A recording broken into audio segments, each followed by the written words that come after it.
Good morning all of you. Welcome to Raj coaching classes. This is Pradeep Vishwakarma. जैसा कि मैंने आपसे कहा था कि हम लोग नाउन्स को स्टडी कर चुके हैं। आज हम नाउन से एरर से रिलेटेड मतलब गलती से रिलेटेड 10 क्वेश्चन लिए हैं। उसी 10 क्वेश्चन को हम लोग डिस्कस करेंगे। कौन से पोर्शन में कहाँ गलती है उसको देखेंगे और समझेंगे। देखिए जो सेंटेंस लिखा गया है, मैंने लिखा है करेक्ट द फॉलोइंग सेंटेंसेस। नीचे दिए गए वाक्यों को आप सही करिए। I sold all my dears and left this village for ever. अगर हम पढ़ते हुए जाएं तो एक वर्ड हमें यहाँ मिल रहा है डियर्स, जो हमें ये बताता है कि डियर जो होता है वह सिंगुलर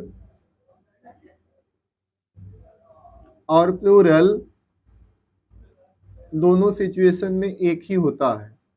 अगर आप सिंगुलर बोलेंगे तो भी डियर होगा, प्लूरल बोलेंगे तो भी डियर होगा। तो यहाँ एक्स्ट्रा जो ऐड किया है एस लगा दिया गया है, वो गलत है। बाकी सेंटेंस आपका कोई गलती नहीं है, सब एकदम करेक्ट है। चाहे आप बोलो ऑल माई डियर, चाहे आप बोलो माई वन डियर, दोनों आपका करेक्ट है। दूसरे सेंटेंस में आप चले तो 5 dozens eggs are to be bought. यहाँ पे एक वर्ड आपका यूज हो रहा है डजन्स। अगर आप देखिए यहाँ जो डजन वर्ड यूज किया जाता है, डजन में कभी डजन्स नहीं लगता है। क्यों?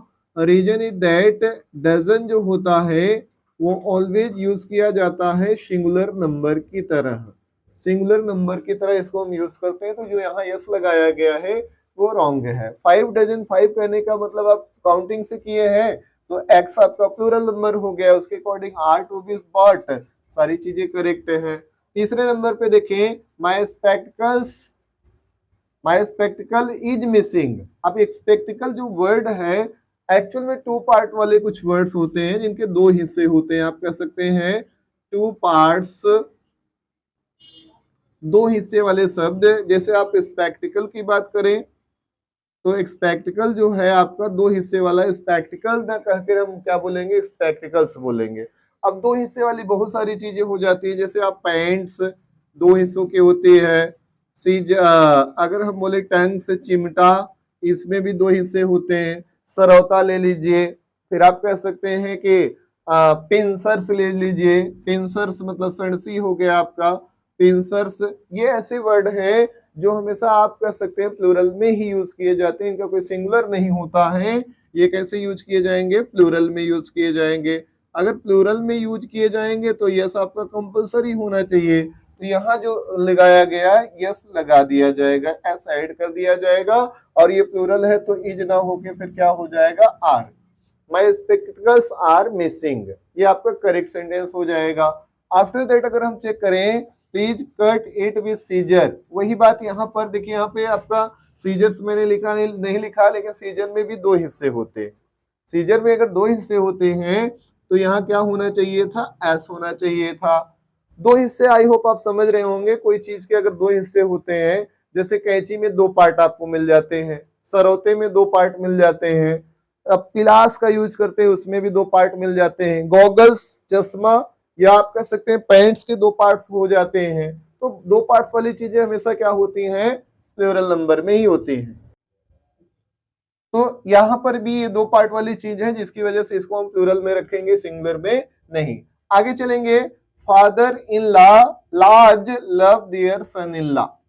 यहाँ पे अगर आप देखें कुछ कंपाउंड वर्ड होते हैं जिनका प्लूरल बनाने के लिए जो हेड वर्ड होता है वहां पर एस जोड़ना होता है।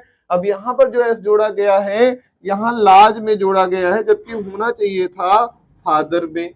ये आपका हेड वर्ड है, यहाँ प्लूरल बनाएंगे ना कि लार्ज में हम प्लूरल बनाएंगे। तो यहाँ पे आपका हो जाएगा fathers in law love their son in law. आगे चले तो इट इज अ 5 मंथ्स।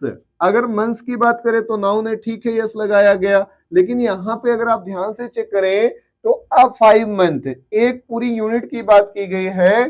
तो मंथ जो यूज हुआ है उसको हम कह सकते हैं एज एन एडजेक्टिव। और एडजेक्टिव को आप प्लूरल बना नहीं सकते हो, जिसकी वजह से मंथ ना होकर क्या होगा? मंथ हो जाएगा। आगे चले 7वें नंबर पे अगर आप देखिए हर कैटल, कैटल में एस की कोई जरूरत नहीं है बच्चों। Reason is that cattle people public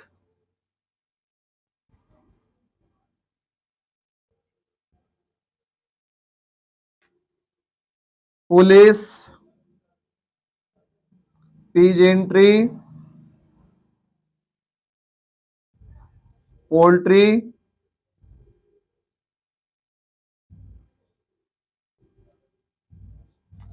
basically these words are belong to plural category. ये हमेशा आप कह सकते हैं कि प्लूरल ही होते हैं। जब कोई वर्ड आपको प्लूरल मिल गया तो उसमें यस लगाने की क्या जरूरत है, वहां पे यस की कोई जरूरत नहीं है, जिसकी वजह से हम इसको क्या करेंगे, एस को हटा देंगे और ये प्लूरल में है तो वर्ड सही है, आगे आपका सेंटेंस सही है।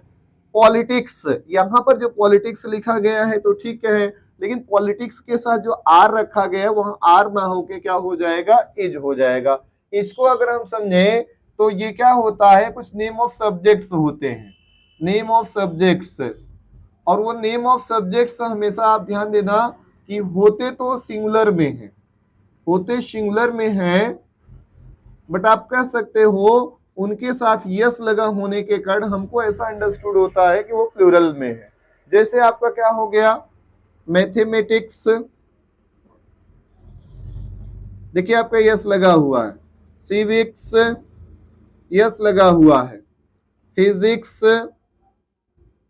एस लगा हुआ है, सब में ऐसे आपका यस लगा हुआ, but these are the name of subject and name of subjects are always singular number. तो ये क्या होते हैं, सिंगुलर नंबर होते हैं। अब जब ये आपका नेम ऑफ सब्जेक्ट पॉलिटिक्स से सिंगुलर नंबर हो गया तो आर की कोई जरूरत नहीं, आपको क्या लिखना है, हेल्पिंग वर्ब सिंगुलर नंबर में लेकर आ जाना है, तो सेंटेंस करेक्ट हो जाएगा। इधर हम समझे द सीनरी, सीनरीज, देखिए सीनरी दिया गया है, ये भी आपका एक वर्ड होता है कि अगर कहीं सीनरी, वर्ड पोइट्री, मशीनरी,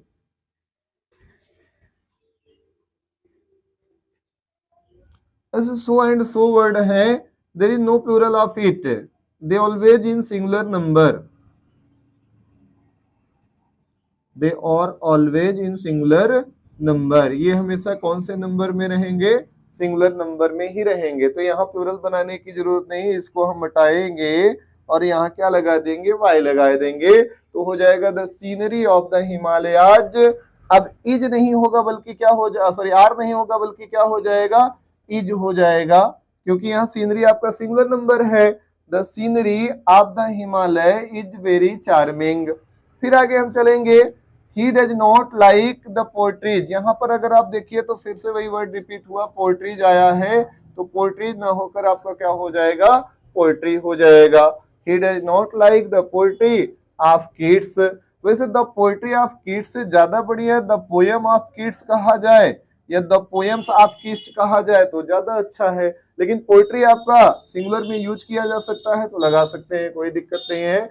इस तरह से आज हमने 10 क्वेश्चन को डिस्कस किया है, जिसमें छोटी छोटी गलतियां थी जो रिलेटेड नाउन और वर्ब से थी।